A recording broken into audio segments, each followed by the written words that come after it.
Like to call the April 9th meeting to order. Thanks to Graham, who kept the ship going in my absence. I had a wonderful sabbatical time in Ethiopia, Trinidad and Tobago, and Jamaica. Wonderful, just exploring the cultures there, looking at ancient Christianity. Also seeing green roofs of stormwater design in all three countries. And if you ask my 3-year-old daughter and 1-year-old son, the highlight, having breakfast with Elmo and Cookie Monster in Jamaica. Awesome experience. We have 3 absences, Barrett, David, and Mark. And we have a motion to accept them as excused absence. Okay, Nicola? Second. Okay, second voice. All in favor? Any opposition? No. You have the March 2nd minutes. That was in your packet information. Are there any adjustments, any additions, corrections to those minutes? I have a motion that the minutes be accepted. Okay, there's a second. Okay. All in favor? Any opposition? No, thank you so much. Do we have any sign for public comment? Where are any, Matt? No? Okay, no comment. All right. Before we get to the planning commission, I want to welcome Sam. I think this is your first meeting, right? Welcome to SMAC, appointed by council. I think I met you maybe 6 or 7 months ago. We were talking about river keepers. And so would you mind telling a little bit about yourself and welcome to SMAC? Absolutely. Hi, everyone. Thanks so much. It's really wonderful to be here. I currently work as the Neuse River Keeper with the nonprofit Sound Rivers. I work on the whole Neuse watershed, so I'm based mostly here in Raleigh and spend about a week out of the month down in New Bern and everything in between, all the tributaries as well. So I have been in the role for about a year, so I'm still brand new and reserve the right to say I don't know for a very long time. But I'm really honored to be here and to learn and engage with you all. Thank you. Take a look. Yeah, so I think kind of working with Ben on the latest update to kind of have the PowerPoint launch there, if he's able to kind of share the PowerPoint slides as well. Ben just texted me, he's about 5 minutes late, so if you all don't mind, maybe I could give the other updates under this, and Ben should be here shortly, and then we can move on to the planning commission. He's not, he's just on my phone. Okay. Yeah, so. Well, we do have it. You have Ben's PowerPoint, right? Not. Oh, you don't have it? Oh, okay. Okay, we'll find it. But yeah, let me go ahead and give the team updates. And so we've had some pretty big actions here in the stormwater team since the last commission meeting. And many of you, I think, already got a note about this, but before I even see you got a note about this. Stormwater has been elevated in the engineering services organization. So we are still in the engineering services department. But my role was elevated from a division manager to an assistant director position. Very honored to have that happen. And then the 4 direct reports that I have. So Mani Kumar, Barbara Maranta, Scott Bryant, and Ben Brown are now division managers. So they are at the level that I was previously. And so instead of being 1 division, now Stormwater's 4 divisions. So we can't call it Stormwater Management Division anymore. It's got to be Stormwater Management Divisions, or we're just using Raleigh Stormwater as our reference term now. So we're very pleased to get that recognition from the department and from the city manager's office and so forth. So, I was completely hoodwinked by the surprise party that the team threw for me, and I think that you all were maybe notified of. And thank you for the kind comments that some of you sent. That was it was a great honor. Very humbled by the whole experience. So they completely surprised me and pulled it off. In fact, my boss, Rich Kelly, the department manager, sent me an invitation for a 2.5-hour meeting. And I remember looking at it that morning and saying, what are we going to talk about for 2.5 hours? But that was when they approved. So it was very, very nicely done. A few updates. We do have some promotions and new staff. The first one I'd like to mention is Laura Allen, formerly known as Laura Johnson. She was married recently, has been promoted to the position of Stormwater Control Measure Support Supervisor over the compliance group. She's been with the Stormwater group for 4 years now. In that same group, first as a specialist, then as a senior specialist. And prior to the city, she worked with a private environmental consultant. She holds a bachelor's degree in environmental technology and management and environmental toxicology from NC State. So congratulations to Laura on her promotion. We have a new team member here, Ben Lingley, who's with us here today. Ben joined our team a couple of weeks ago in the role of senior engineer over the SCM's and dams asset management program. Ben has a master's degree in natural resources policy and administration, following his undergraduate degree in plant biology from NC State University. Previously, he served as environmental compliance specialist at NC State, responsible for implementing the university's phase 2 MS4 permit. So brings a lot of good broad stormwater permitting experience. And he was also a consultant prior to that in private practice as well. Another new addition to the stormwater team, Moses Asaye.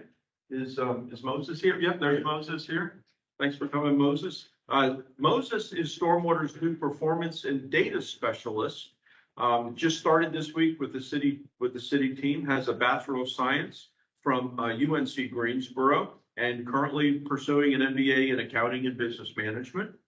He joins us from Wake County previously, where he's been for the past 5 years. And he was a permit technician in the stormwater and watershed department. So also brings some good stormwater experience to our team. Brings an excellent understanding of local stormwater management, extensive knowledge of data, finance, accountant, and data management. And he will be working closely with the business and financial operations team to help with our data analytics and Power BI visualization work. So very glad to have Moses with us. Charlie Miller, and Charlie's here. Welcome, Charlie. Started this week as well as a senior engineer in the Stormwater Plan Review Group. Charlie is a PE and has a degree in civil engineering from California State University, Chico. Charlie has 5 years of experience, plus years of experience in construction and as a supervisor. This experience includes site design, hydraulics, flood control enforcement, and he most recently worked for the North Carolina Department of Environmental Quality's lead engineer for the Central Office Wastewater Collection System Unit. Charlie will be reviewing plans for compliance in stormwater rules, erosion control, floodplains, and post-construction stormwater, and as well as large-scale subdivisions. So welcome to the team, Charlie. So we're very proud of our team and promotions and some new additions to make the team even stronger.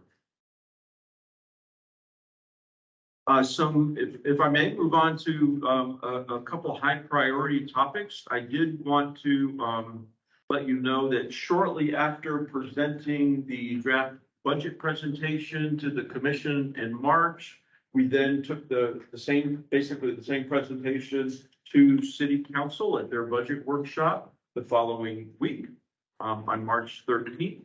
And we received very good feedback from City Council on that. No major comments, lots of head nodding. So the next step on that is that we will incorporate our budget into the overall city's budget that then will be formally adopted by City Council altogether as part of the city's package. But if they've had any major comments or concerns, that March 13th meeting would have been when they would give us that. So very, very positive feedback so far.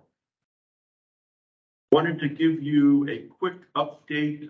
At the last commission meeting, you saw as one of the drainage assistance projects, the Lane Street sinkhole. I think that's received some media attention as well, which some of you may have seen. To give you an update, that project is moving forward. It was approved by council earlier this week as a drainage assistance project, and that is still moving forward.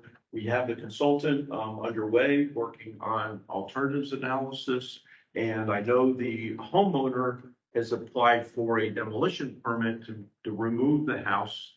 And as soon as that can happen, then we can get in and help further stabilize the sinkhole and move that project forward. But lots of good progress on that, and we are moving forward as quickly as possible. It seems to be stabilized in terms of public safety issues. Let's see. The next on the Rose Lane project, I think we mentioned to you, we had made a grant application to the state ARPA fund. Unfortunately, we did not receive ARPA funding from the state. But as we previously noted, we did get the 800,000 of ARPA funding from the city's allocation. So that work is underway. We're working with a consultant now to negotiate that scope of work. And we are committed to make that project happen. We will be looking for other applications to get funding, but even if we don't get any other funding, we are moving forward with a debt service plan that would give us the funding capacity to move forward with that project. It's a highly critical, important project for us. So we're moving forward regardless on that. There is a quarterly update in your package that was sent out for Raleigh Rainwater Rewards. As soon as I'm done with the introductory comments, Justin Harcum will be on the agenda. So if there's any questions about that, you can ask Justin before his presentation. That's the update on the staff approved Rainwater Rewards projects that did not come to the commission. And then lastly, before we, and I see is here, I don't know, Ben, if you have your PowerPoint, I don't think. Oh, there you are. I saw you come in the door, but. I can give verbal updates. There's only a. No, so it's there. I just, I just put them on forward. Okay, while you're doing that, so the last announcement I have is we, notices prior to construction. We do have one demolition bundle. These are homes that were purchased as part of other stormwater improvements projects. One of them is along Harps Mill, which is up in North Raleigh, off of Falls of the Neuse. Had been flooded out several times, and that's part of the Western Northridge project, which you've heard reference to, and that construction will be starting up later this year. And then there are two other homes also had been flooded a number of places along in Southeast Raleigh along Glenbrook Avenue. And those are associated with a Glenbrook Dacian culvert upgrade project as well that is also moving through design. So those will all be demolished. We're expecting to start that in early May. And then we can go back and we'll go back to the planning commission update. As we talked about a little bit yesterday, the list is paring down. Now, don't get too excited because I heard this morning the planning commission list is pairing up, so. Anyway, these are the kind of the summaries of where the rezoning cases of stormwater note are. On March 7th, we had some movement on one, and then two nights ago, on April 4th, we had a bunch of cases kind of get decided on kind of where we are. So I'll kind of go through them one by one and show you where we are. The first one was on Leicester Court. This is an existing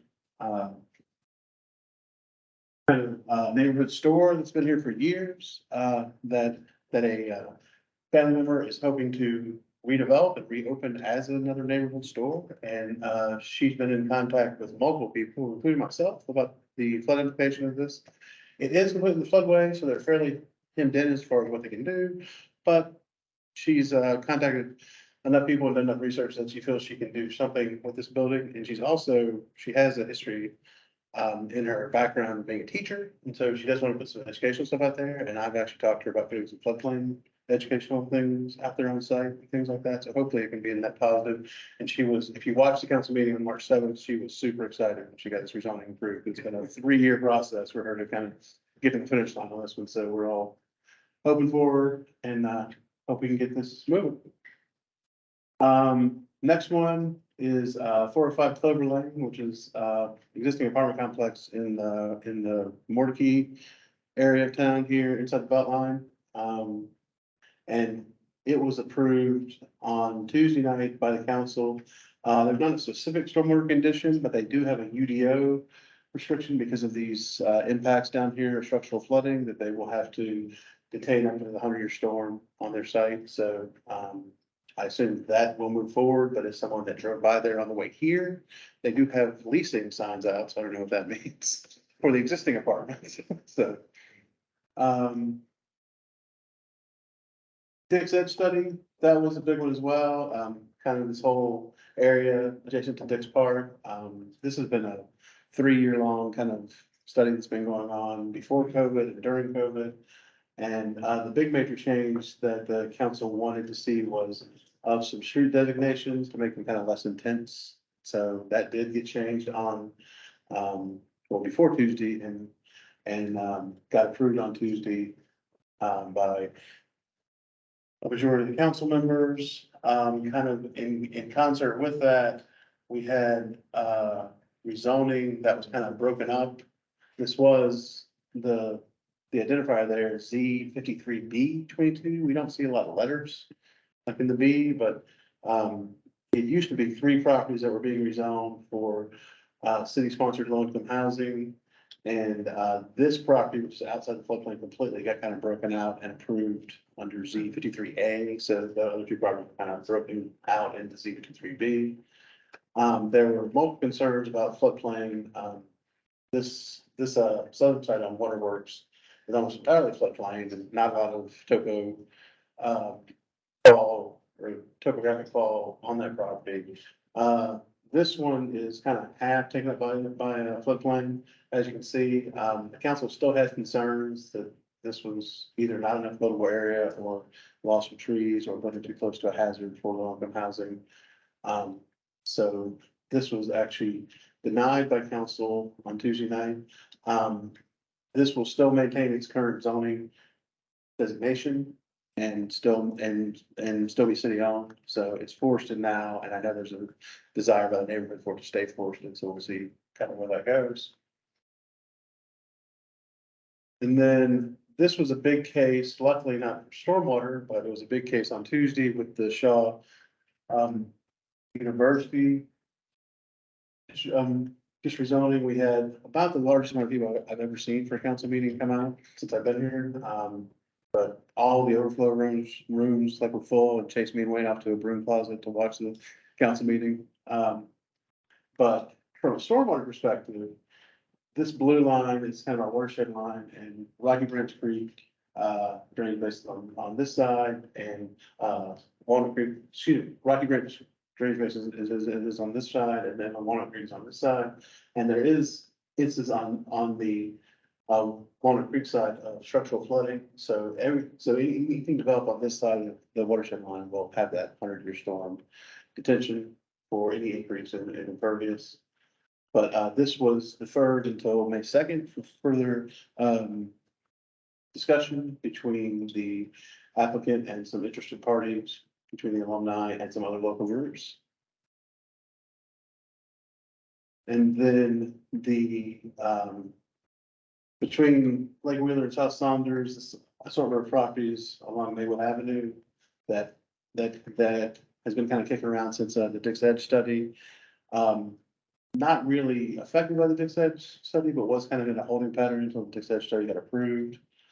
But this is going to be deferred because the applicant needed to add some more conditions to it if they wanted, so they weren't ready to kind of go on Tuesday night. So that's why it was deferred until May 2nd as well.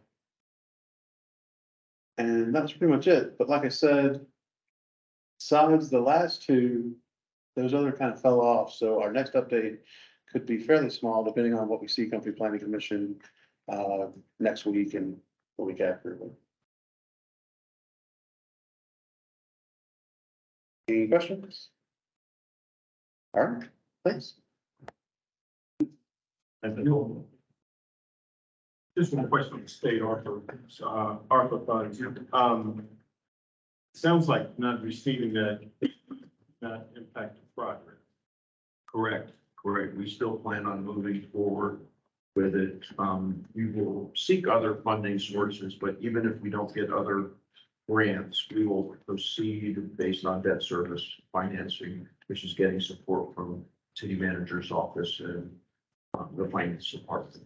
And that will be FY 25 or 26 is where we're looking at doing that. Okay. Okay. Jessica?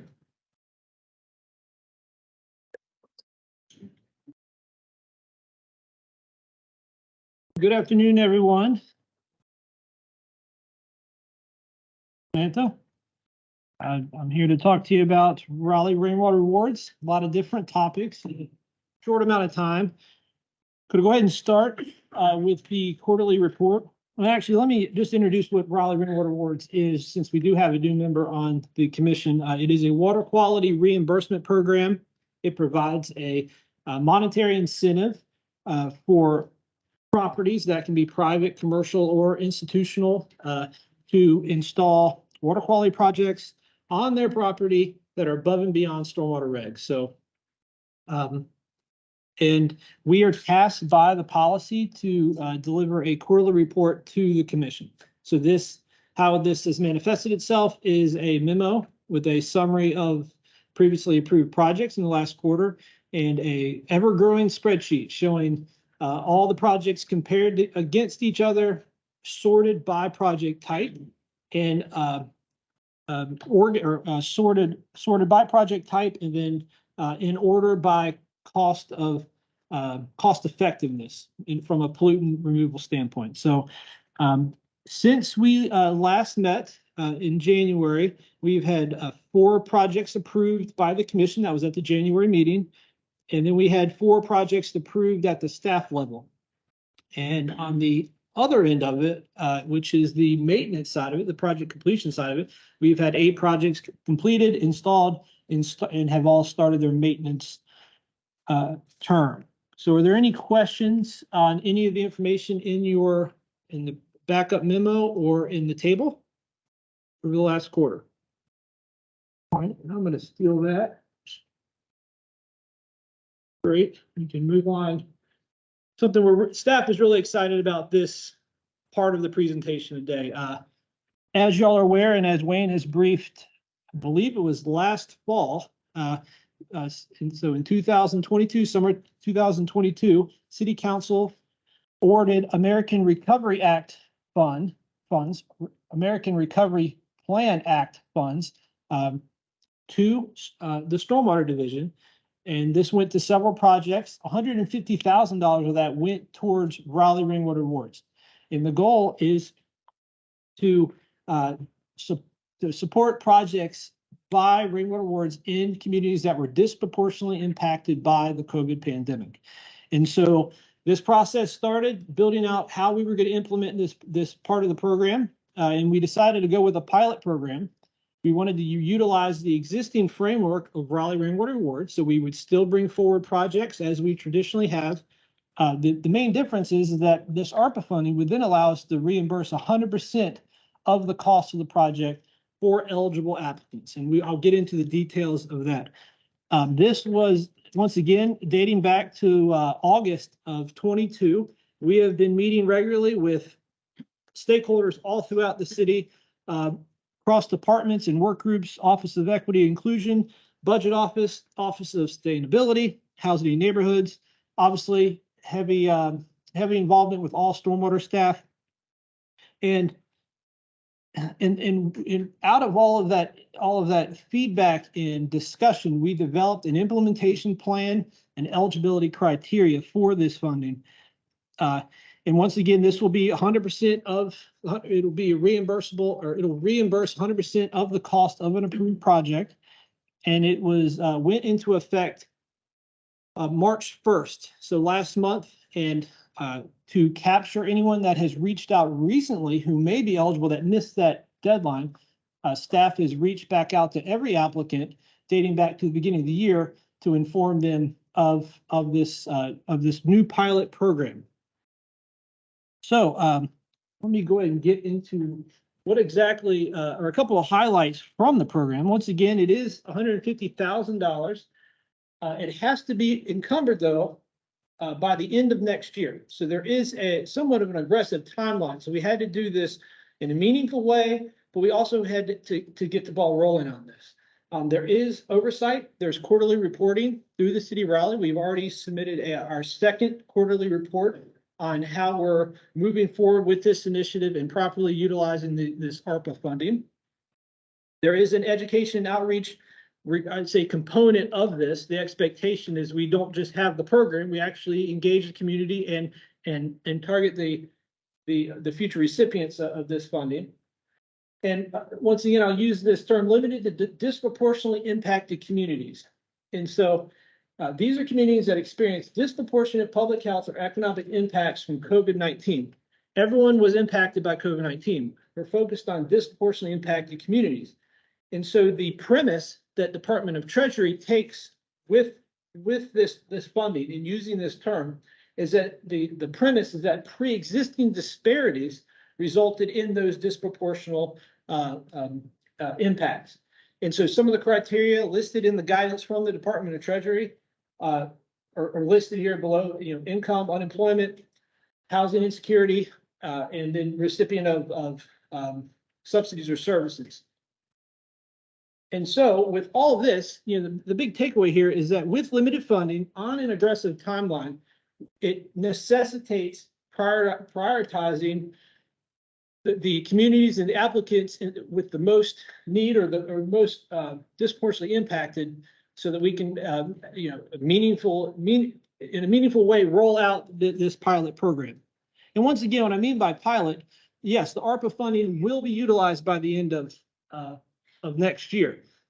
We hope this pilot will inform us on how to move this program forward, or to take it and no longer be a pilot, actually be a permanent part of Raleigh Ringwood Awards moving forward. So just keep in mind, it is a pilot, and it will hopefully inform us over the coming years. So moving into eligibility.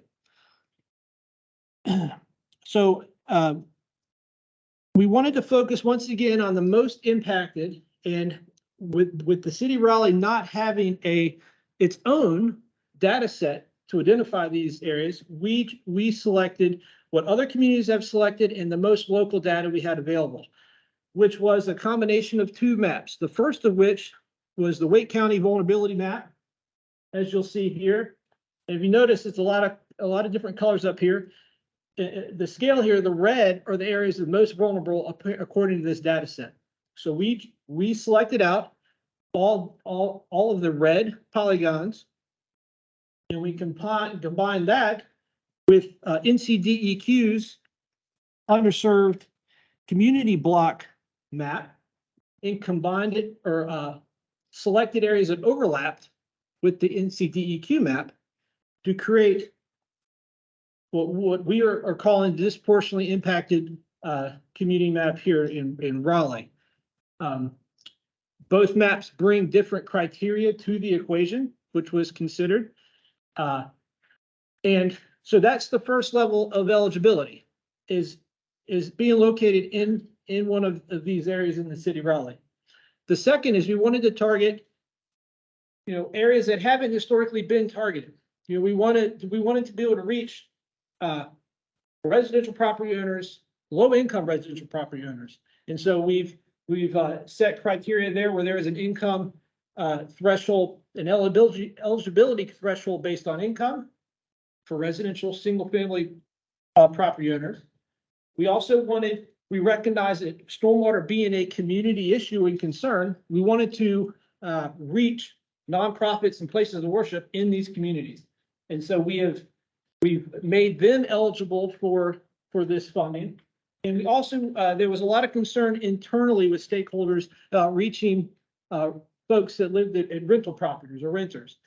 And so this was the biggest challenge, to be honest, to how do you leverage that interest from a renter to benefit a property owner who is the landlord. So we have an option or eligibility for rental property owners that meet housing neighborhood vetted rental limits based pretty much congruent with the income eligibility for the residential property owner. So there is parity between the residential property owner and the rental applicant. That's a little bit in the weeds there on how we got to where we're going. But I am happy to say that we've approved one project to date, and that was yesterday. It was a cistern project. And we have a lot of education outreach pending. We just put together a website today. We have rack cards being printed in both English and Spanish for tabled events, for community centers in these areas. There is also a plan, and if Ariel was here today, she'd be able to expound on this a little bit. We have a plan to reach out to HOAs in this community and a couple places of worship or church associations that represent multiple churches across the city. So that is a quick introduction on our pilot program to utilize this ARPA funding. We will report out on this to you guys quarterly, just like we do all the other projects.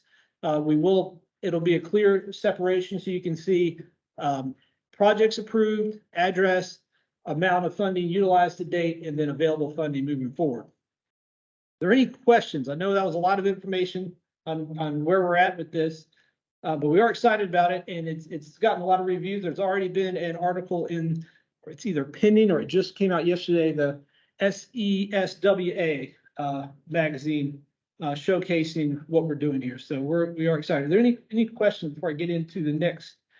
There's a follow-up question with this where I'll discuss with you guys, but there's no questions there. So as I mentioned, we approved our first project yesterday at the staff level. And as y'all know, and to just refresh for new members, any project that requests $5,000 or less can be reviewed and approved at the staff level. Y'all would see it only at the time of quarter review. Anything above $5,000 must come before the commission and carry with it a 10-day or 10-year maintenance period. So what we have discovered is a project can be the reimbursement amount can fall in a small little window, $5,001 all the way up to $6,600 and some change, where they're eligible under the old rules for less than $5,000. But if we reimburse 100%, they're going to be reimbursed greater than $5,000. Did I explain that well enough for you guys? There may be a few projects that at the end of the day, with the 100% reimbursement, would be reimbursed over $5,000, even though under the traditional program, they'd only be eligible for less than that. So with that, and of course, the first project fell within that small little dollar window. So out of an abundance of transparency, we did our due diligence and did our review yesterday on the staff level, approved that project. I wanted to bring it to the commission, but also kind of pose the commission a question: how would the commission prefer staff to move forward with applications that are eligible under the traditional framework for less than $5,000, but will at the end will be reimbursed between $5,001 and $6,067? And I can offer staff's recommendation on this if that's beneficial, or I can hear comments or questions. Just and I appreciate the transparency going. Sure. It's great. The first one was a good test case, I suppose. I think I get kind of go around how to say, but I think kind of grandfathering that approach in makes sense, or potentially, I don't know what the protocol is for increasing the amount instead of a flat 5,000 to increasing it. But I think either way, I think we're still getting at the same thing. The original purpose of setting that boundary still applies. So I think to me, either grandfathering it or something that makes whatever's easier writing, I suppose, makes sense. Sure, and just to add another point to consider as a commission is, we approach this in every level to prevent undue burden to the applicant. The applicant should not have. We were hoping the applicant would not have to do more, other than maybe fill out an extra form to to be eligible for that full percent, that extra 25 or 10% of reimbursement. So how we framed it and how we thought it would play out is that, you know, we would treat everything under the old framework, and anything that would be eligible otherwise would come before the commission, and then y'all would see it at reporting. But more than happy to do it a little differently. The changes, and this might get to what your question is, or you're going to get to your comment. If we did bring it to the commission, that would be a slightly longer timeline for that applicant, whether that is either a monthly or a quarterly, as we're currently doing. And then a second thing to consider, it's kind of an onion. Every time you peel back something else, you get into the maintenance period expectation. Are we going to then require that applicant a 10-year maintenance period as opposed to the traditional 5 because of that threshold? So this funding is independent of Raleigh Rainwater Awards funding. This is ARPA funding. So we do have a little bit more leeway. I would say a lot more leeway in that regard. So I feel like it is the commission's decision on how you would like staff to proceed with these. I would hope very few applications that land in this small window. There are questions on that, on this topic of threshold. I guess comments can on that I don't have a problem with the way you're doing it. I think it makes sense and efficient transparency. I don't understand how maybe I just need to dig in how we got to the 5 and 30 and the 100s. And given that site costs are just through the roof and deferred as much as, 40% just in the last 12 months. And you're seeing it in all of your estimates. Did we as a commission look at a $7,500 mark and a $40,000 mark, and or did we move the marks outside in the global system where we'll be allowed to? Yeah, I think we are. I think we would want to take that to council ultimately to get that approved, if they were okay, especially the threshold that would change whether or not it has to go to council, the $30,000 mark.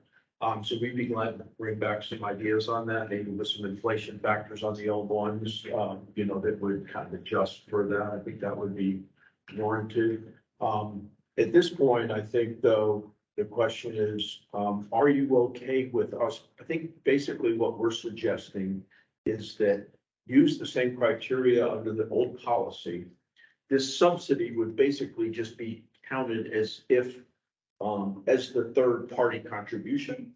And so we would review them at the staff level at the same time, and projects that fell under that $5,000 R3 threshold would still only have a 5-year maintenance agreement rather than a 10-year, because normally if they come to SMAC for approval, they need to go to the 10 years. So that would be our suggestion. I think just for clarity and transparency, if you all are okay with that, I think it would be helpful to have a motion voted upon to designate that, but then we can put it on our list for a future meeting to bring back maybe the broader changes to the R3 thresholds for your review. And then I think those would ultimately go to council for final approval before they went into it.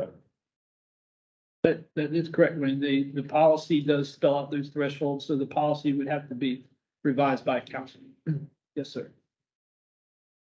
Any comments on this topic? I'll just say, I think that what you guys are saying makes sense. It might make sense to revisit it once it moves out of the pilot stage as well. Yeah, this threshold issue. Yeah. They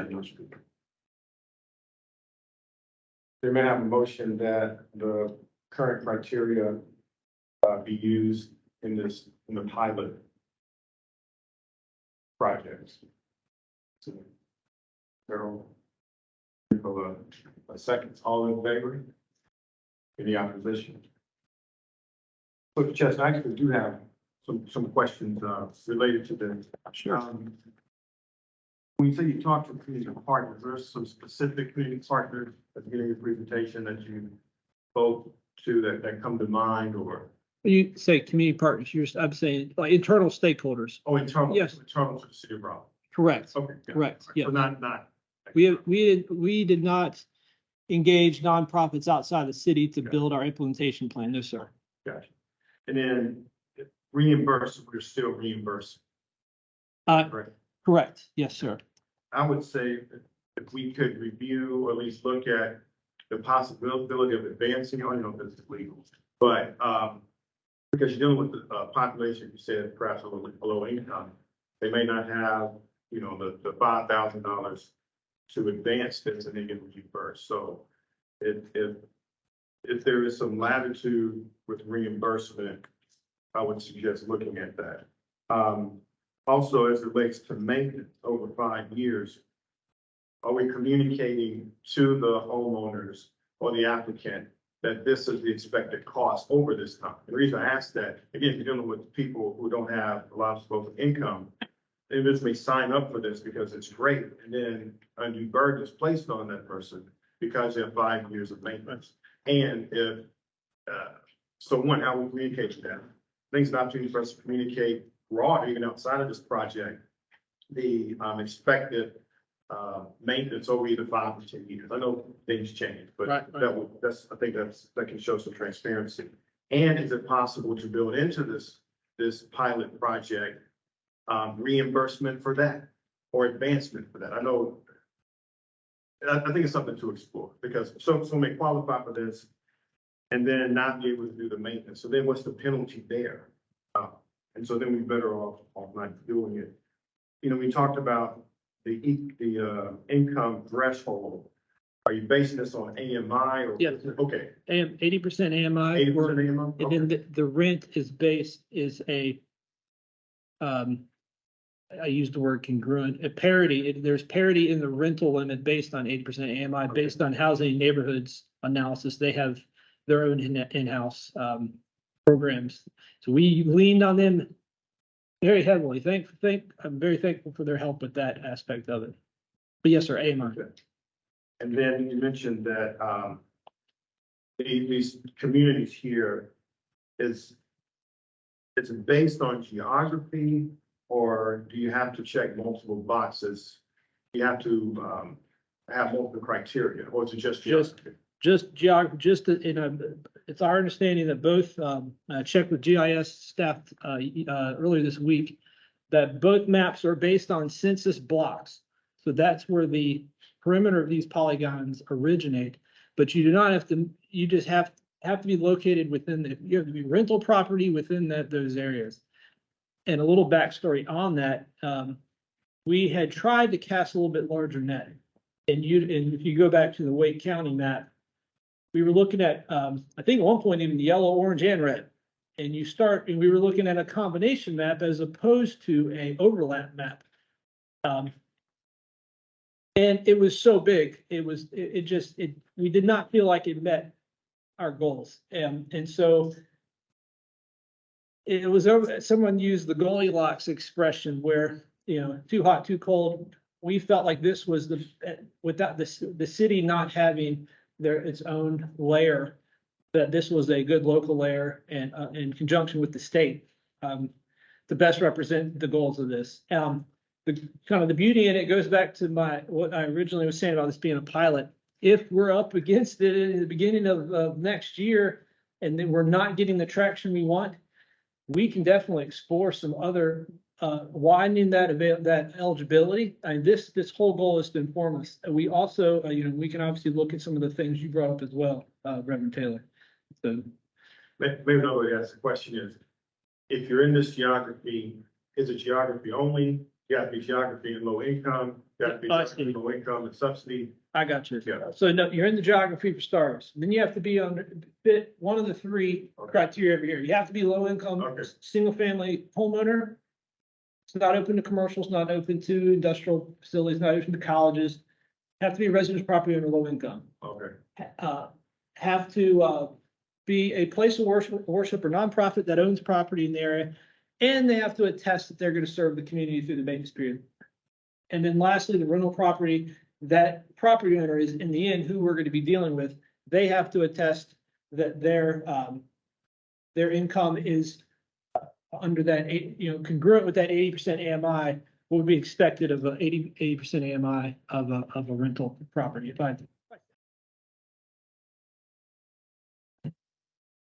Yeah. Just one more there. No, I'm just shooting here. something that'd be interesting to track, because I'm glad to hear it's just not geography only or low income. How long the resident has been at that particular location, if it's a home, that would be interesting to Yeah. track. That's interesting you brought that up. That was, we originally started out working really close with office sustainability. And that was one of the first questions we had on there. We felt like we didn't want to, we took away that question and stuck with the income only, thinking that might help with, I think, some of the concerns you're getting at with, but it will be, time will tell and it'll inform us, and we very well may need to add that if it becomes an evident issue. So definitely check. Yeah, I said a just general question. I first saw this, I checked out and I said a quick thought for the rental property owner. That's literally the owner there that will be applying for it, right? So you couldn't, it's not like Not the renter comes in. Correct, and that was a real challenge. It took about a month to work through that and figure out how to best do this and keep using the word parity, to compare it to someone who is a single family homeowner. So at the end of the day, you have to somehow leverage or work with that landowner and make it to their advantage to do this for the renter to take advantage of this. So at the end of the day, that landlord would be the one maintaining it and moving forward with that. But we didn't want to leave them out. That was a big concern that was expressed across a lot of our stakeholders, internal stakeholders. And is there like, I mean, right now it's affordable, you know, they have to have like a rental property owner where it's like affordable. Is there any, if they do, you know, increase the rent with that, in that window? This is like very nitpicky thing that True. can't even, just seems like a very challenging kind of, So category. yes, and it's a valid concern. We are not equipped right now to verify changing. And it kind of goes back to the big picture, in how you view stormwater. Personally, I see it as a community issue. If you're able to have a rain garden on one property, the downstream properties all benefit from that. So that community benefits. So in worst case scenario, if someone does abuse the program, we're unaware of it. There is a net gain from a water quality perspective in that watershed. But I don't know if that really gets to your question. It went a little more towards opinion than it was factual answer. So I appreciate it. It's still the same area that you're kind of targeting as well. So yeah, I appreciate it. I'd say I had the same concerns. I don't think it was nitpicky at all. I think it makes sense to maybe monitor that to see if there's a life program, if these homes are staying affordable. Because what I see happening is, people take part in this program, then flip the home or raise the rent prices to be unaffordable or something. So it's just something to monitor. And like you said, the nonprofits have to sign an attestation that they're gonna keep serving people, the owners can do the same thing. So yeah, and so back to that, valid, good point. The renter or the landlord also has to sign an attestation saying that they will maintain that affordable rent for the duration. I kind of spoke a little too soon. So we don't have that mechanism right now over the next 2 years to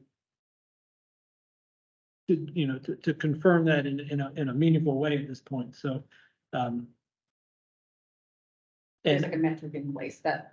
and the other side of that is that, let's say for the income, we aren't giving the correct answer.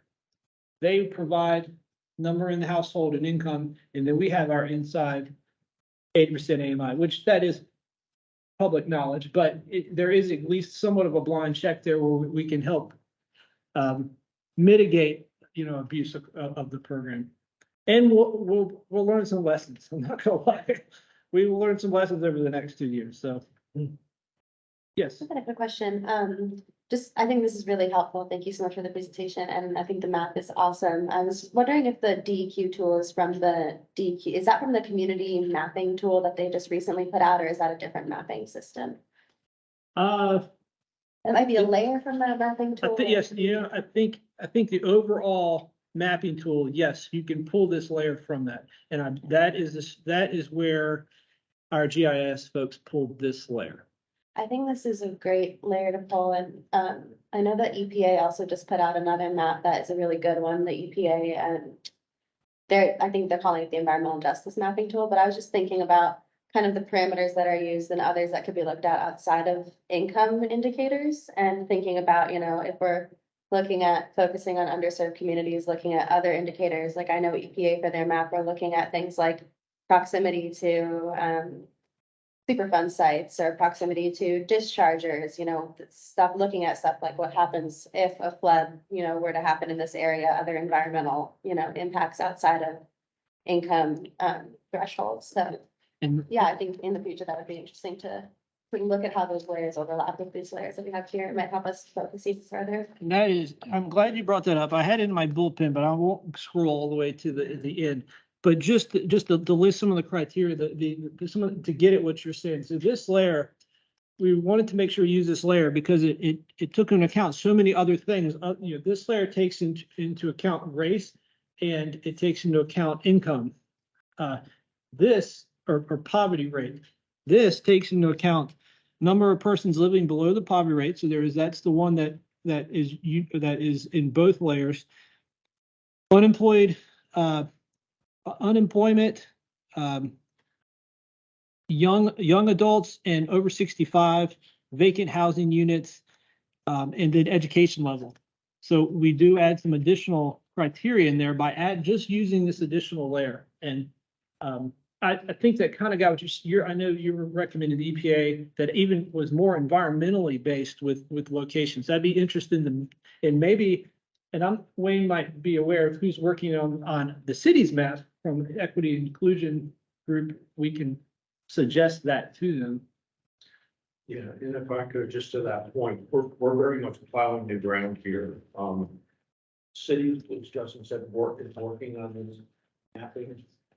We're working with them and we've got the CDC and the EPA and White House one. There's lots of different tools. I think Justin's been very thoughtful and worked with our Department of Equity and Inclusion to match the mapping as close as possible to the ARPA criteria. But it's still a work in progress. This is a pilot and we really needed to pick something and move forward. But it can be modified over the course of the project. So this feedback is great. And kudos to Justin too. We've reached out with housing and neighborhoods and trying to get as much information about other similar programs. And they're like, we're working on that too. So stormwater is really kind of driving a lot of this type of work within the city and even how other ARPA programs are being applied. So any and all feedback is welcome. This is new, we recognize this. But as much feedback as you have is welcome. Folks, we wanted to move forward because we only have until the end of 2024 to expend these funds to, at least that's what they're telling us now. I don't know what happens if we get to the end and, will they extend it? Maybe, I don't know, but we didn't want to assume that was going to be the case here. But the next, to Justin's point, the next big push is outreach too. So we really want to have a push for outreach in these communities, and we have some plans for that. But any other thoughts or ideas that you all have related to that are welcome as well. All right, well, if there's no other questions, or the motion's already passed on direction staff. There's no other questions on this. Spread the word, tell your friends, send to our website, have them call us, and we will get them squared away. All right. So my slide is missing here, but I wanted, now we move into our 4 projects we have today.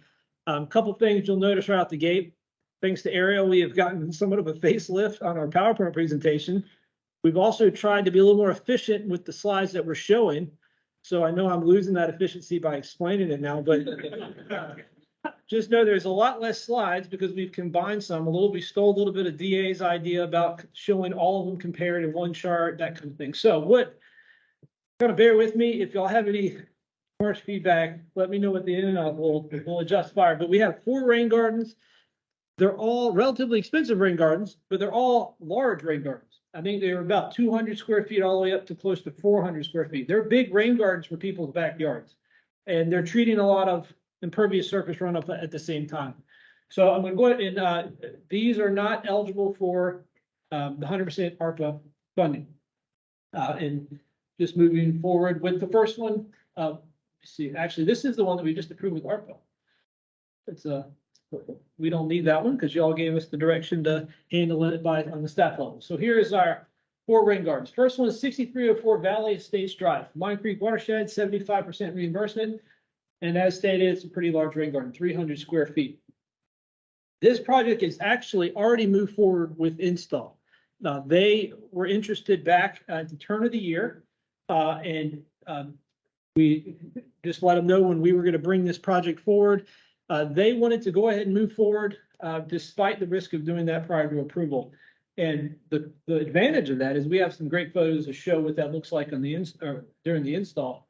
One takeaway from this project is they have, let me go back to this map. They have a drainage easement, public drainage easement that goes along the north side of this property and then discharges into that neighbor's yard and goes on down to another public drainage easement on the east side of those properties. So this rain garden takes a lot of runoff out of that system pretty much at the source. They're capturing their whole house and part of their driveway.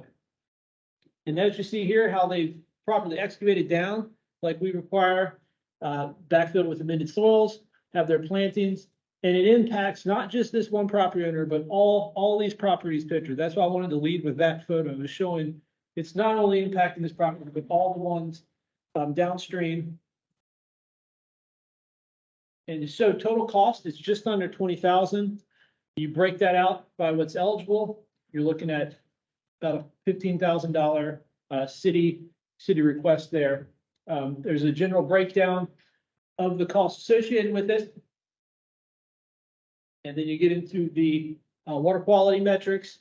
If y'all recall, the nitrogen removal cap is 70,000, or sorry, 7,000. And so it is not near the cap. A little bit, just slightly over the mean of all rain gardens. But that is how quick and dirty these presentations for each one can be. And I have some slides that tie them all together at the end, but I'm going to go ahead and move into the next one, unless you would like to consider these individually. And we can consider them as whole, or we can handle them at the end. It's up to Let's do them in a batch. 10-4. All right, and we'll move on to the second one. 2017 Pine Drive, Crabtree Watershed, a little bit smaller than the last one. If you notice here, they're capturing once again most of their driveway and in their house, putting it back into a low area, back corner of their property. Here's a picture of this area. The topography helps it all get back there anyways. And so, and as it stands now, this water just drains onto the neighbor underneath their fence.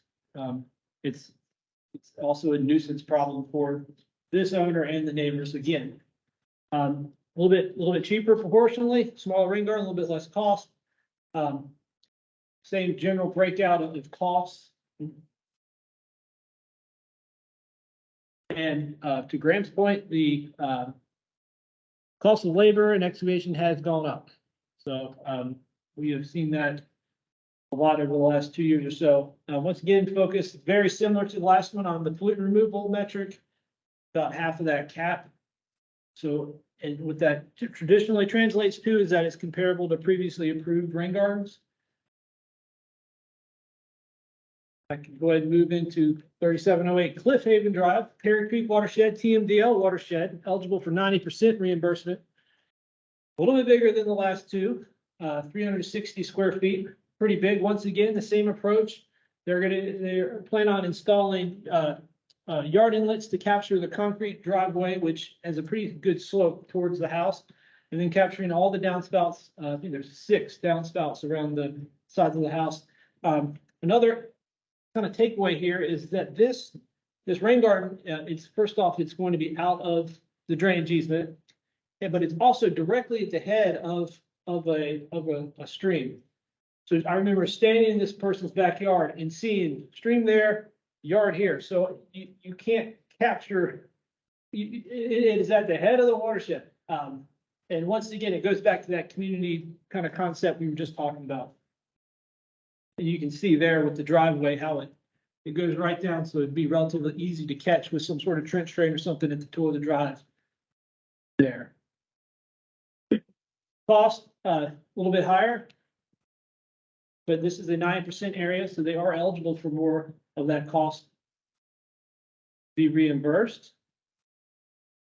And the metric is only slightly higher than the other projects presented today. I'll move into the fourth project or application today, Rochester Watershed, 75%.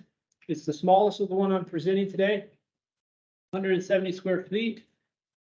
This rain garden is located on the side of the property, and the approach is to capture about 2/3 of the house and the sheds in the backyard. And the sheds at present do not have gutters. In conversations with the homeowner, we have not traditionally supported the cost of gutter installation as part of a rain garden.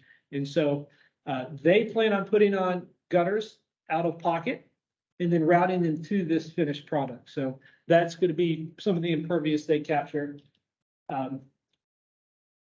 this project. So you'll see they do have all of their utility lines are overhead, except there is a gas line they're going to have to dodge along the side of the house. And total cost comparable to that second one, maybe smaller. Proportionally, it does make sense that it'd be a little bit less. And the metric is a little bit higher though, and I think that shows up because the cost or because the size is a bit lower or smaller than some of the other projects shown. So that is the new format that we have, where we would then kind of cut into these general slides that show where everything compares. You notice that last one I just touched on, the smallest is slightly higher than the rest, but the other ones are pretty comparable. This is a truncated list. We have over 100 rain gardens, and I don't know how to best capture that other than attach it. But this is truncated. That's the lowest. That's the highest. In a good Justin judgment on a representative sample. So rain garden maintenance, this slide's easy. Instead of having 4 maintenance slides, you have one. It's applicable to all of them. All would require a 10-year maintenance period. And it's no different than what we require of any other rain garden. So that is the 4 applications that I present to you all today for action. Are there any general questions, comments on the? Yeah, do you mind, I know this is in the slide and I apologize. What's kind of the total stormwater, what's the total cost for all 4 of them as far as the stormwater? Wasn't meant to be a pop quiz, if that's. Yeah, top of my head, I would have to just plug, I would have that up, but I didn't see 14. 23.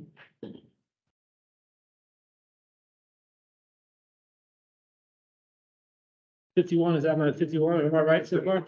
All right. So about 70. Am I right there? Give or take. And the funding available, obviously, this is not out of the 150 ARPA. This is, I have that in the memo and I can give you that number.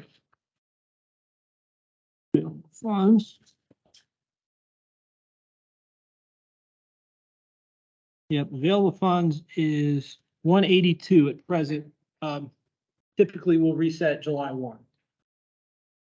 Thanks for that. Thank you for that mental exercise. All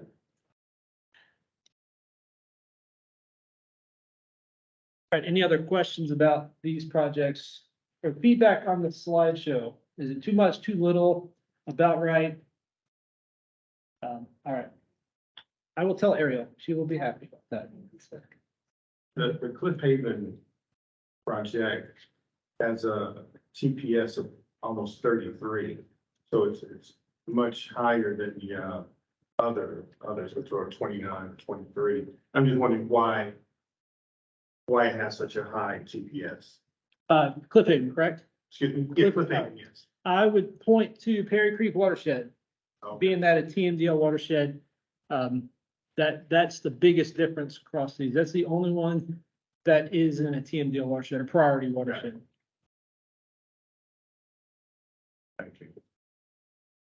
There was one, top of my head, I couldn't tell you. There was one that also scored slightly higher because of a history of drainage complaints in that area. I want to say it was the one where I pointed, where it was excavated and I pointed to the 3 properties. So that might have skewed, not skewed, but changed that value compared to the other 3. Any other questions for Justin? May I have a motion that we approve all 4 projects? Carol? Second. All those in favor? Any opposition? None at all. Let me get real quick comments, and so a couple of questions for you, Justin. On the reimbursement, what do we need in order to pay the reimbursement? Do we need like a check that says you paid it, or do we need to see the site done, completed? And I think you've talked to me about this before. Oftentimes, the owner actually hasn't paid the cost of the installation until they get the reimbursement check. And this is your question, Reverend Taylor, right, of outlaying money that get reimbursed. I think we just need to see that it's in. That, Is absolutely. that correct? Absolutely, Wayne. We'll conduct our final site visit, confirm it was installed correctly. And we will reimburse based on the invoice, not the receipt. So, and that is key. We will not reimburse off a receipt because we don't know what they pay for. So we want a itemized invoice. That's the contract between that applicant and the contractor. And so to your point, Wayne, more times than not, I would guess that contractor does not get paid until that check clears their account. And one more quick question on the maintenance cost. If you don't mind going back to your maintenance slide there. And to your point on the maintenance costs, I don't think there's a lot of real high level costs. It's not like you need to get a contractor to come in. But one of the things, and this is something we will be bringing back to the commission soon that we're looking at, is getting fee credits on your stormwater bill for having these devices on your property. In the past, if it was an R3 funded project, it was not eligible, but we're looking at changing that. And you're not talking about a lot of money here, right? Versus, one house of $7.36 a month. But if you get, half of that over the course of the year, you really need to do this maintenance maybe once or twice a year. It would at least help with some of the materials costs and things like that. So that is a change that we are looking at. We'll likely be bringing back to the commission for approval in the near future. Thank you all very much. Thanks. Justin, how much money is left in the fund for, is it? For ARPA, The annual. so it was the number I gave you. I'd say 110, I think, approximately. And then No, curious as to how it's running. Just curious if it's running out for all.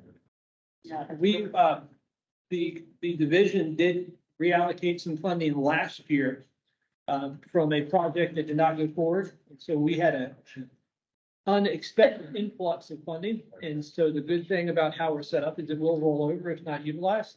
So we started out with what you would call maybe a surplus, and we're still kind of riding that wave. Without the surplus, we would definitely be looking at that number that you guys about. So thank you all. Thank you, Joe. Sorry about that. Oh. All right, so the last item on the agenda is a new training program for boards and commissions that has recently been prepared. Thought I'd go ahead and bring it. We have a new member, but I thought this is something that would benefit all of the members who haven't seen it. I would like to introduce Ellen Colon from our Office of Community Engagement, and Ellen was the primary author of this material. I helped participate in a group that gave some input and helped give some suggestions on the outline of the material, but lots of good information. There is a full copy of the boards and commissions training handbook in your materials. This is a lengthy item, lots of good information. I won't be able to cover everything in here. I'm just gonna hit the highlights. There won't be a test, but it is helpful, so, to go through. And please stop me on the way through with any questions. I have sprinkled in here the parts of it that are kind of SMAC specific to give you examples, especially if you're familiar with how we do things, because not every board and commission operates exactly the same. And as you'll see, there are lots of different types. And I may defer to Ellen for questions that I'm not familiar with, especially as related to the more general boards and commissions. But let me go ahead and go through here. And there's lots of information. So we'll talk about City of Raleigh, some of the basics, administrative duties of commissions. There are legal requirements that are important. Equity is an important part about how we want the boards and commissions to run, engagement, communications, and finally, the role of the city clerk's office. So here's the City of Raleigh's mission, okay? And we want boards and commission activities, of course, to be consistent with the overall mission of the city. So the city's mission is to build a stable platform of evolving services for our community through which we champion positive and sustainable growth and realize visionary ideas for all. Thank you, Ellen. I actually never read that mission before. It's something for me too. And the city's vision is to pursue world-class quality of life by actively collaborating with our community towards a fulfilling and inspired future for all. So the boards and commissions are very much part of engagement with the community and serve a role of advising, guiding different programs and giving community perspectives on what we do and how we move forward. The city does have a fairly comprehensive strategic plan that is a 5-year plan and then is updated with some modifications every year. And this is very much a part of what we do. Folks from throughout the city are involved in individual strategic initiatives. Lots of stormwater staff are involved in specific strategic initiatives, many of which may not necessarily be stormwater related at all. It's a good way of cross-pollinating expertise networking within the city. But this is not just something that goes on a shelf. This is something that city staff are very much engaged in helping to implement on a recurring basis. The strategic plan is a collaborative effort that is led by City Council's vision. They go through and revise this every year as part of their workshops. And leadership influenced by resident feedback obtained from the biennial community survey, reflective of staff contributions and appropriate aligned with other important efforts, such as the 2030 comprehensive plan, which is another document that's worth familiarizing yourself on a high level. It's on the website. A very, very interesting document. So here's some of the basics. There are lots of different names. There's boards, there's commissions, there's committees, but all of these fall under this same category of being either appointed or elected to serve the government of the city. And the purpose is to bring experiences, expertise, opinions into the city's implementation of our activities. And these boards and commissions are an effective way to bring that expertise and opinions in. There are 30 boards and commissions, and they've come to be in slightly different ways. Some of them are actually in the city charter. A handful are actually in the city charter. Some of them are legally required by North Carolina General Assembly action. Like I believe the Planning Commission is one of those. There's actually a legal requirement that we have to have that commission. Others, though, are just the city council thought it would be advantageous to have a board and commission, and that's how SMAC had come to be when the stormwater utility program was implemented. The stakeholders group that had been assembled to help look at the stormwater program and make recommendations for level of service and funding requirements. That stakeholder group actually evolved into what then has become the Stormwater Management Advisory Commission. So this commission has been in existence ever since the stormwater utility was set up in 2004. Basically, that they were created at the same time. And here's a whole list. I'm going to give you some examples. I mentioned the Planning Commission, Police Advisory Board. That's a relatively new one that has been created recently. Here's SMAC, Substance Use Advisory Commission, just give you some appearance commission, reviews architectural appearance and so forth. Bicycle Arts Commission. Actually, we've gotten involved with that, some of the art that we've been doing recently. Bicycle and Pedestrian Advisory Commission, Board of Adjustment, Environmental Advisory Board, who's going to be coming to speak with you all soon. Graham has previously served on the Environmental Advisory Board. So just that's kind of an example of the other boards and commissions throughout the city and the types of activities that they get involved with.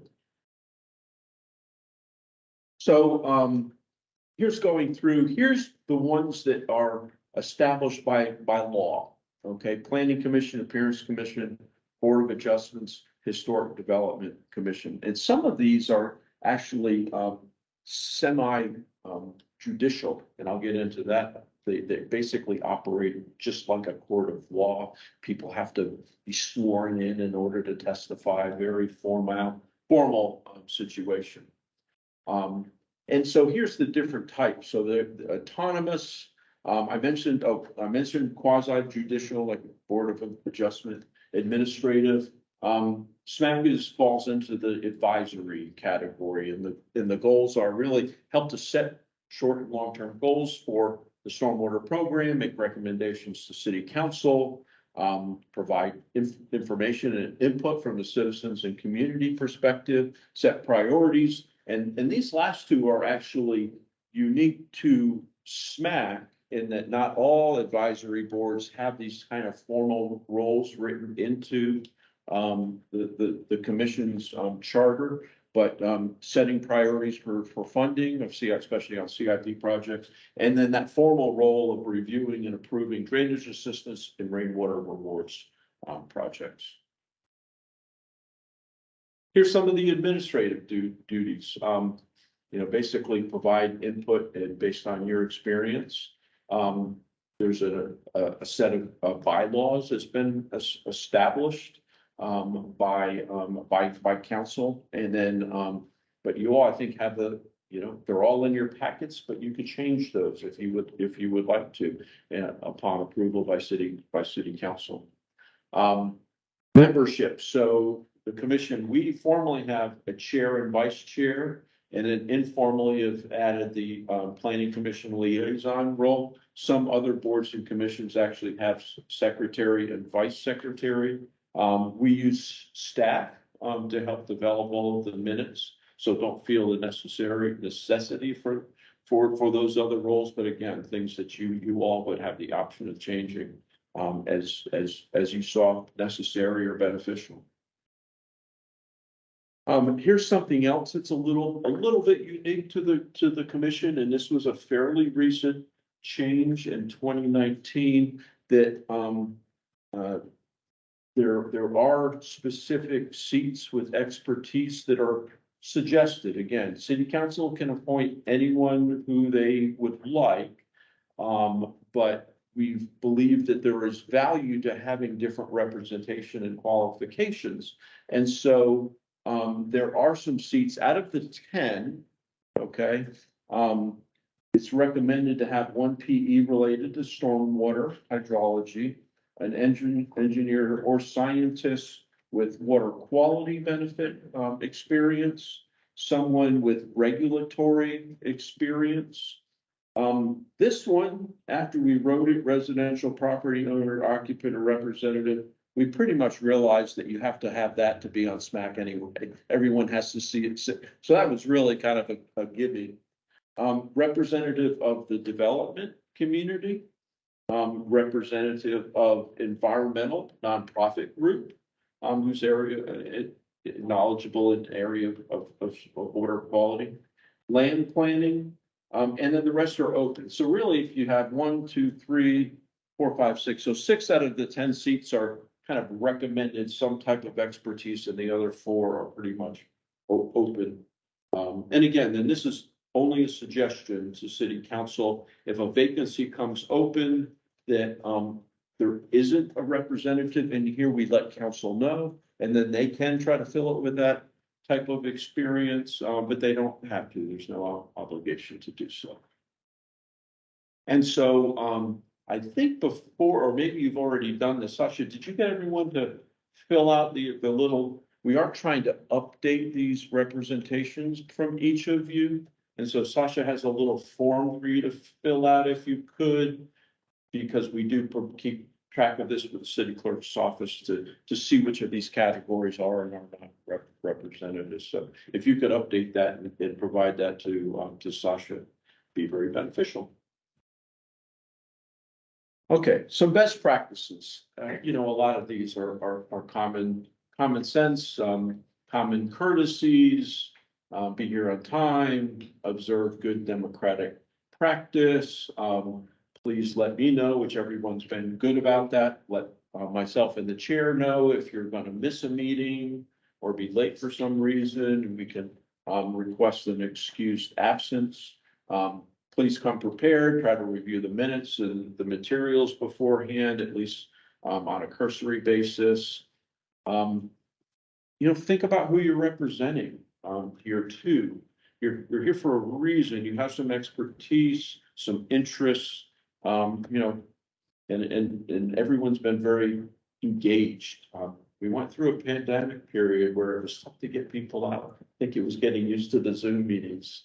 But we do appreciate the engagement and the feedback and input that you all provide. That's important. That's very important. And this is important too. You know, you're representing the community, but on the other hand, you're not really authorized to speak on behalf of the city. Okay, I think that's an important distinction. So let me give you an example. And this has happened. So somebody gets up and speaks on a zoning case that say, you know, I'm giving input on behalf of the Stormwater Management Advisory Commission. Okay.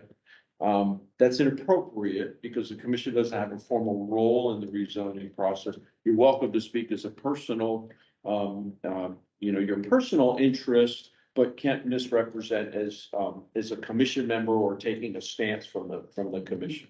Now we do have a planning commission liaison and can funnel any questions, concerns, issues through the liaison to the planning commission would be very appropriate. And again, as I said, always welcome to speak as a private citizen as well.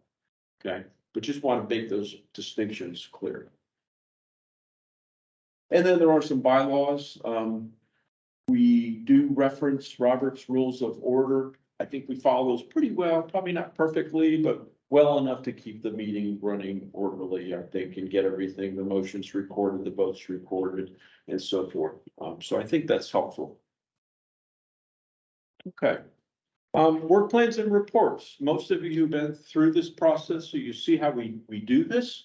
Every commission, including SMAC, is required annually to submit an annual report and to prepare a work plan that then is presented to council and approved by council that kind of drives and dictates what we do for the whole next year.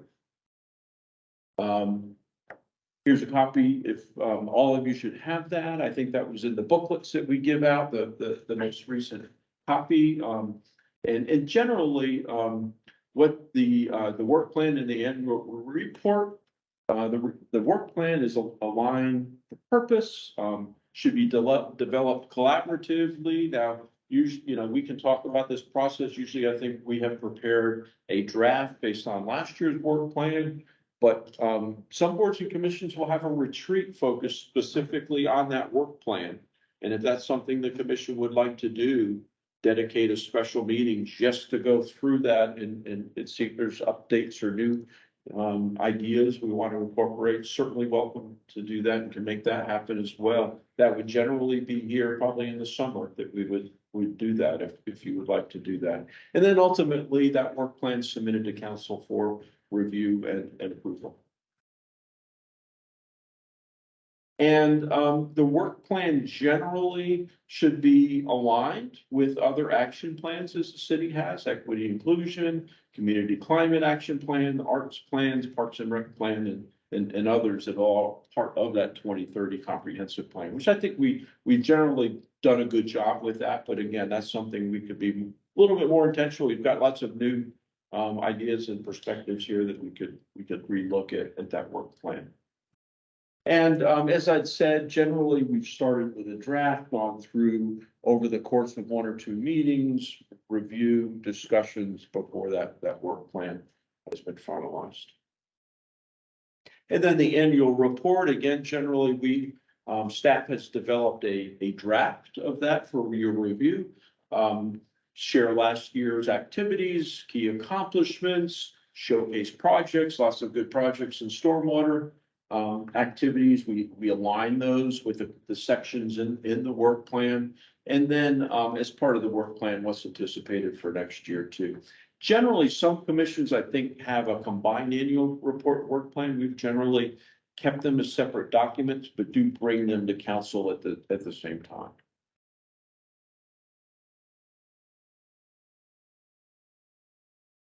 Here's an example of a retreat that I think one board has had to help work on the work plan. And we generally have outlines that we have followed, but there are some new guidelines that I think are consistent with what we've done. But if you all wanted to look at those, again, if you have any suggestions for revisions of how the next year's annual report or work plan are structured, we certainly welcome this. But basically, we're pretty consistent with the outline here. The format might not be exactly the same, but certainly welcome to input and ideas. Okay, again, things that we've generally been following pretty well, I think, but we do put out formal agendas, call to order, approval, previous minutes, and then have, information about topics, events, new old business activities and announcements and so forth. Pretty straightforward. Again, always open to ideas on the format of the agenda. Probably the last major revision that we made has been a couple of years ago now. We used to have the public comment at the end. We moved it to the front so that people wanted to come, they wouldn't have to wait through the whole meeting to comment. I think that's a good change. We don't have many people, but every once in a while we do have folks come in. But that's really been, other than that, for the most part, our agenda has been fairly similar for the past several years. We are in board docs. Are you all familiar with board docs? So board docs, if you're not familiar with it, it's a software, online software package. It's accessible through the city's website, and that has agendas, minutes, and SMAC is on there. So it's not just for council meetings and minutes. And it took me a little while to find this actually, but if you look at that very top right corner, when you go to board docs, this is what it looks like. If you top of that very top corner, the default is to be on city council because that's why most people are going here. But you can pull down and go to SMAC, and all of our minutes on here. Sasha and Suzette put all the agendas on there, put all the materials into board docs, and then upload all of the minutes. Once you all approve them, are all in there for past meetings too. So you can go back as far as you want, probably years, if you want to look at old meeting minutes and this is all searchable too. I actually use this, especially for council meetings. Sometimes you can go here, search on keywords and find where council, minutes and agendas have dealt with specific issues. It's actually can be very, very helpful. And we show up on the featured meetings. So that's pretty exciting too. Here's what it looks like if you delve into the specific Stormwater Management Advisory Commission. So a little different format, but the agenda is basically the same type of agenda that we follow. You can click on it. And the background materials for that agenda item will be in there as well. Any questions so far? Feel free to stop me if you do. There's a lot of material to absorb. Okay, the terms, this is pretty consistent among all the boards and commissions. 2-year terms, no more than 3 consecutive terms for a total of 6 consecutive years. We have had at least one situation where a commission member served 6 years and took 2 years off and came back and served 6 more years. So that could be done too. Kind of like what Governor Jim Hunt did, right? Served 8 years and then took some time off and came back and served 8 more years. The only governor I'm aware of who did that. But that's pretty consistent across all boards and commissions. There are attendance guidelines. Everyone here has been engaged, but I've heard in some other commissions, sometimes unexcused absences, 3 in a row may result in removal. It still has to be approved by council, okay? I as liaison would just report on that if there was a concern raised by the commission, but it still has to be a council action. We've never had to do that. There's ethics and conflict of interest information that's important as well. That just, this is common sense stuff. But really, think about, shouldn't be officer, partner, director of an entity that may directly benefit. And if there is something that comes up, ask questions. If there's a specific vote, on a specific issue, like, your church was up for a rainwater rewards project that's being, you can recuse, that individual can recuse him or herself, right? Doesn't mean you can't serve, but recusal would be an appropriate situation. Businesses that relate indirect monetary material benefit. This is, basically you fall under the same, this is what city staff, no monetary gifts or gifts valued more than $50 is generally the threshold. I don't think there's going to be a big problem with people coming in offering you gifts to approve a project, but what it is. The funny thing is that was that $50 was set in 1988. They haven't increased it for inflation, so $50 went a lot farther in 1988 than it does now. And obviously don't use your position for personal gain. I think all fairly common sense issues. So read the resolution. If there's any questions, let me know. If something really unusual comes up, we can go get the city attorney's opinion. Haven't had to do that, but glad to do that if anyone has any questions. Okay, we are subject to open meetings laws. Okay, so we're a public body, we're subject to the open meetings laws. What does that mean? So an official meeting is assembly or gathering together anytime or place, simultaneous communication, majority of the members, right? So we have to have a quorum of a public body for the purpose of conducting hearings, deliberations, voting, or other transactions. So having a social meeting does not count. So here's what so you have to have a notice. That's why we notice the meetings. Have to have public attendance where this is open to the public, it's advertised and so forth. We have to keep minutes. Those are all legal requirements for open meetings. Have to have majority of meeting, you have to have a quorum. And it can be internal or external notices. We generally do both for the purpose of acquiring information. So we can have purely social events. It's not like all SMAC members couldn't come to a social event, just not supposed to discuss business. And I guess that's really it, right? Just can't discuss stormwater related business. Keep in mind, your emails are public information. It's always good to remind folks that are in the public sector are acutely aware of that. Sometimes members of boards and commissions, you may not be as acutely aware of that. Anything you send to me is open to public records law. Anything in here, all of that information is official, is considered part of a meeting and so forth, and considered public record. So just be judicious on that. Again, not something that's ever come up. But if we get, which we do occasionally, we will get public records requests. And sometimes the requests can be fairly broad. So, and capture things that may or may not be directly. So just know that could happen to your emails. No quorum, no public meeting. We have to have a majority. So because we have 10 members, we have to have 6 to be able to have a quorum and hold a meeting. That hasn't happened to my knowledge either. And we could still have informational items. We could conduct, if we didn't have a quorum, we could still proceed with informational related items on the agenda. We just wouldn't be able to do approvals like DA approvals or R3 approvals or so forth. Okay. The city's committed to equity. Actually, in 1986, there was a council resolution related to equity and with the goal of having boards and commissions representative of the community in as many different ways as possible.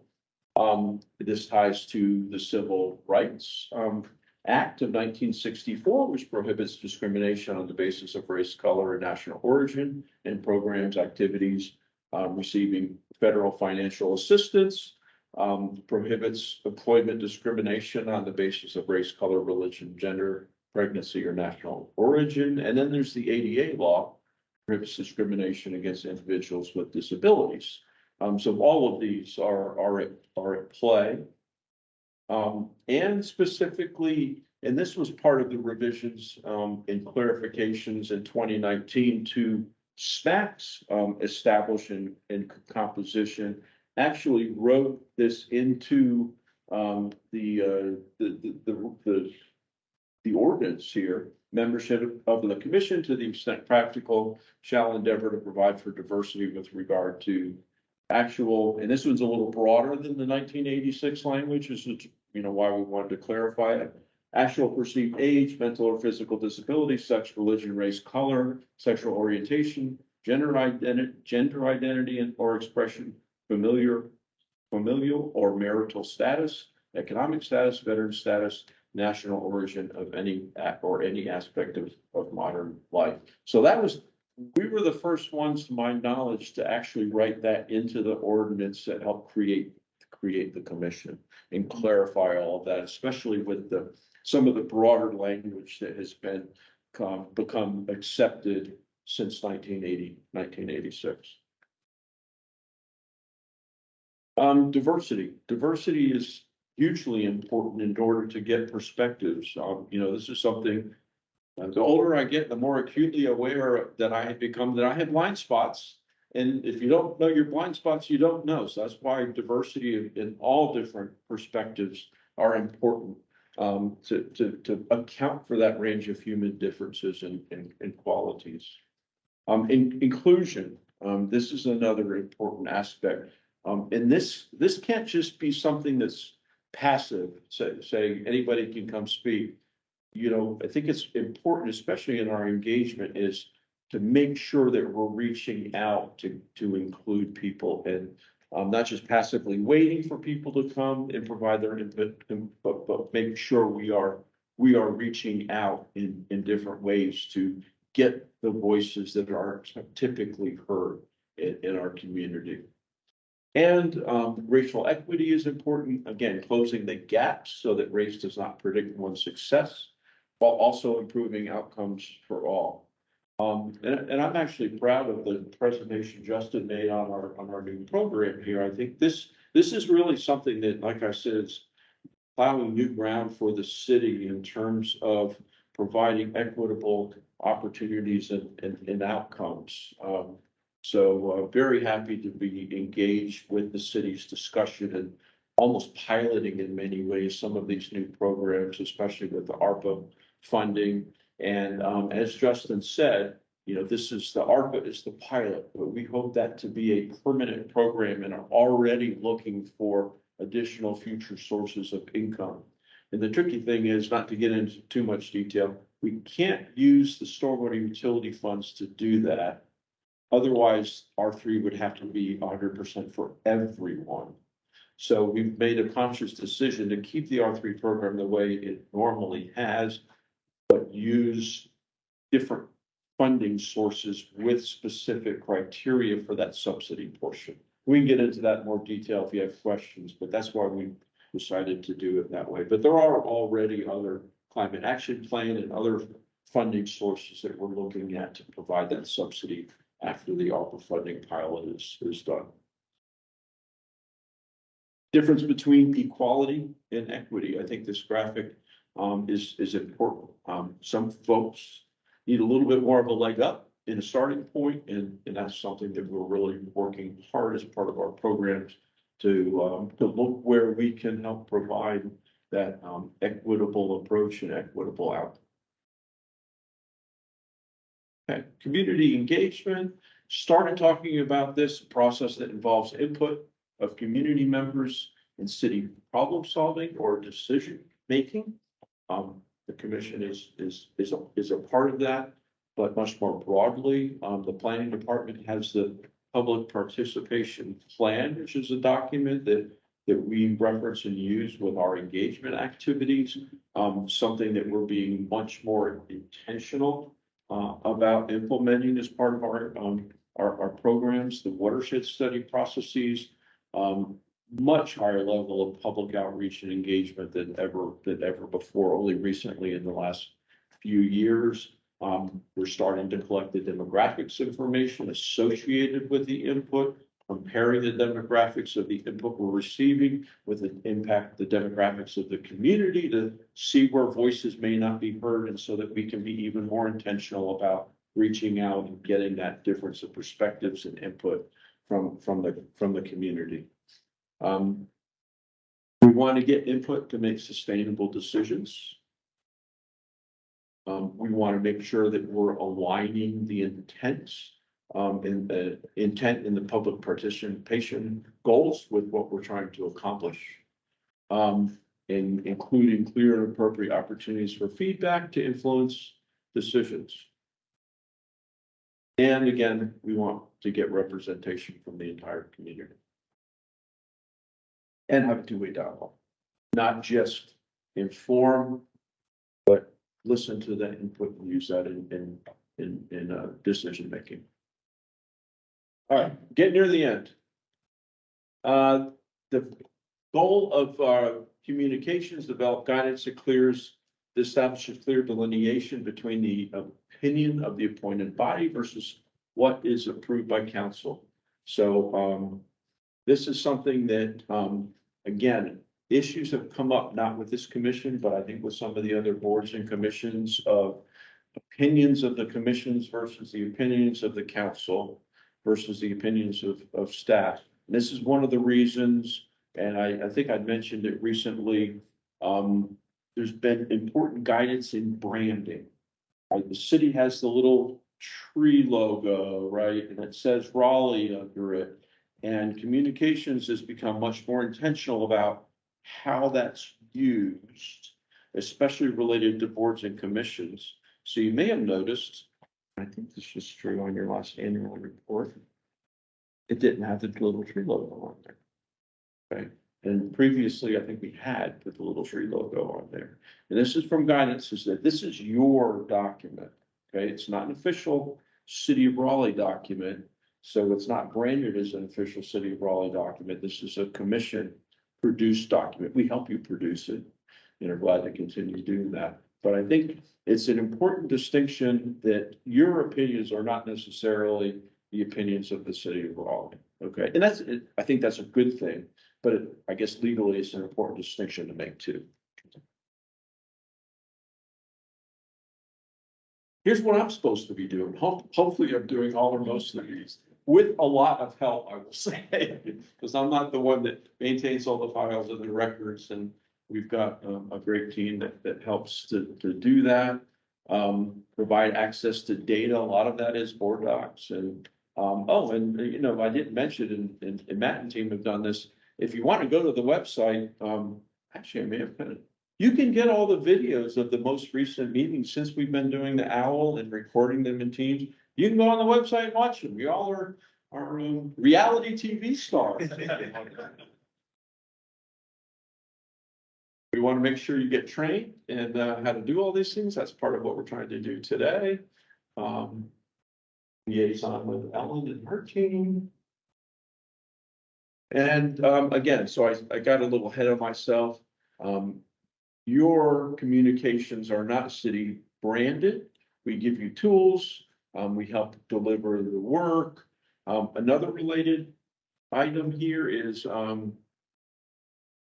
social media. So sometimes social media comes into play with board and commissions activities. I think some boards even have their own Twitter accounts and things like that, which again, it's a fine line, right, of being associated with the city and providing opinions versus being an advisory board or commissions. Again, I haven't had any issues here. I think it has been an issue with some other boards and commissions. Events. So we generally do get involved in a couple of events. The big one, as Carmela has reminded us, is the Environmental Awards, which is coming up here Friday evening. And that's really the big event that we've been a part of with the Environmental Advisory Board. We'll lead that as well. But there are some other examples of events that other boards and commissions hold that we could be a part of if we wanted to, or if there's other events that you all think are important that we could talk about doing something.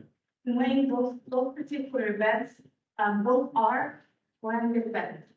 These are branded events. Yes, Okay. that's what it is.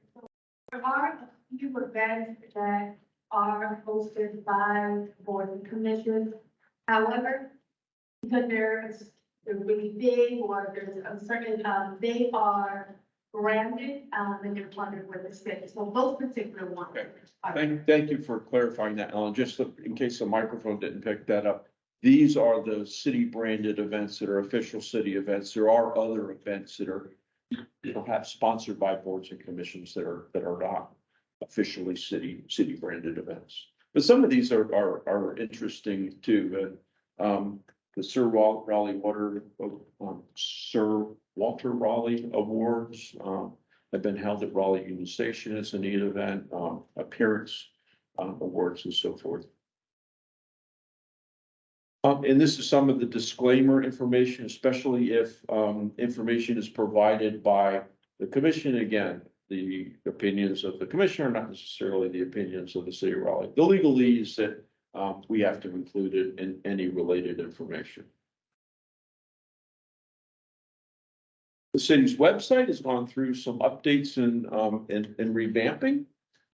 So if you haven't been on there lately, I'd encourage you to do so.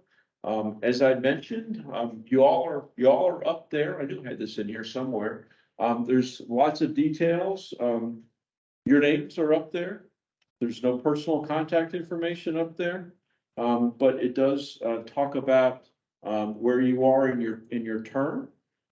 Reverend Taylor was just recently appointed for his third term, just approved by council just this past Tuesday. Congratulations. And all of that information up there, including who, and actually I take that back. There is an email address up there for you, but there's not phone information. Who appointed you and so forth is all up there as well. And videos.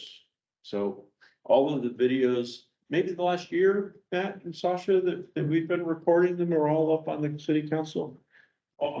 If you get bored some evening. There are any of you who have not signed up, there are some email distribution lists that you can sign up for to get recurring emails.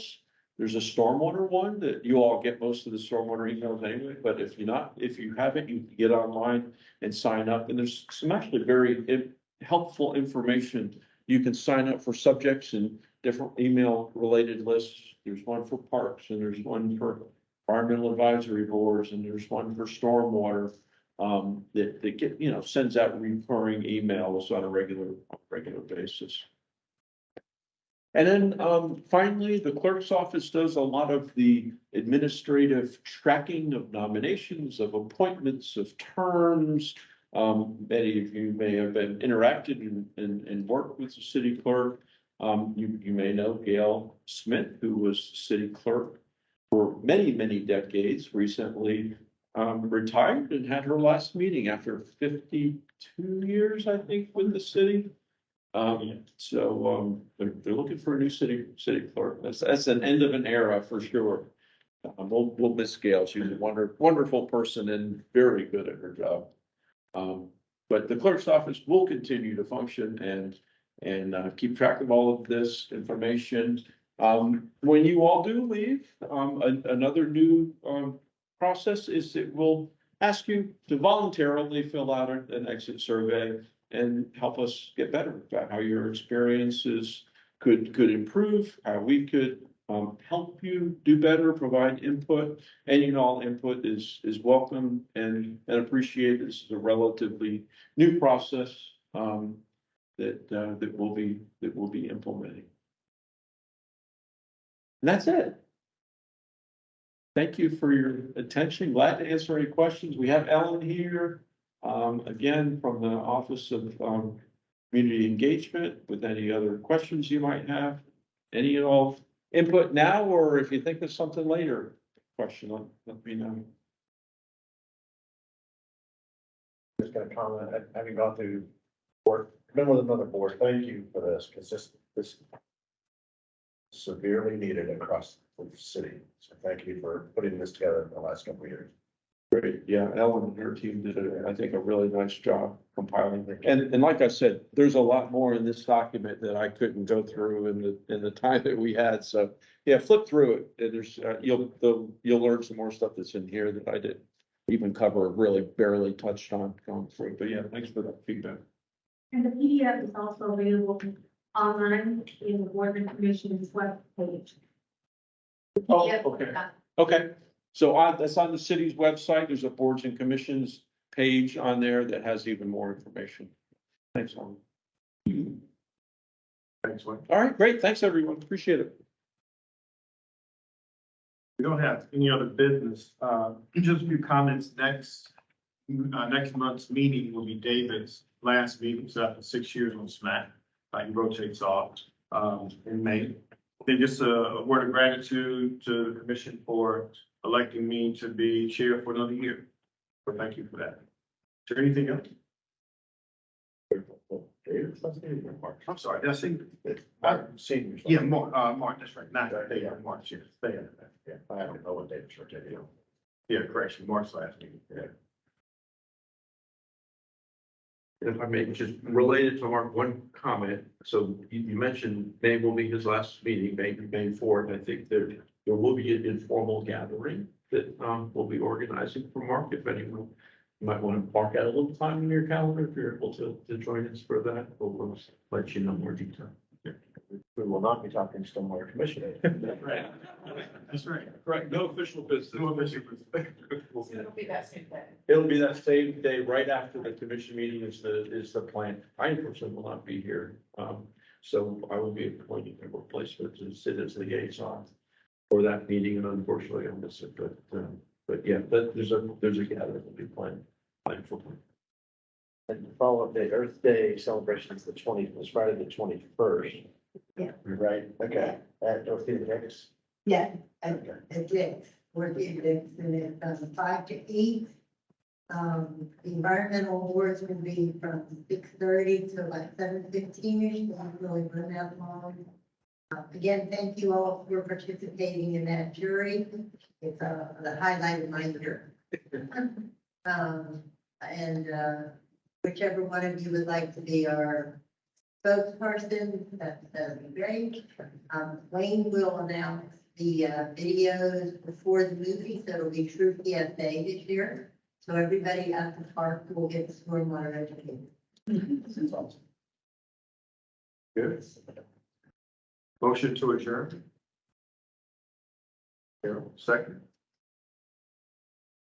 Yeah, absolutely. All in favor? No opposition. See you in May.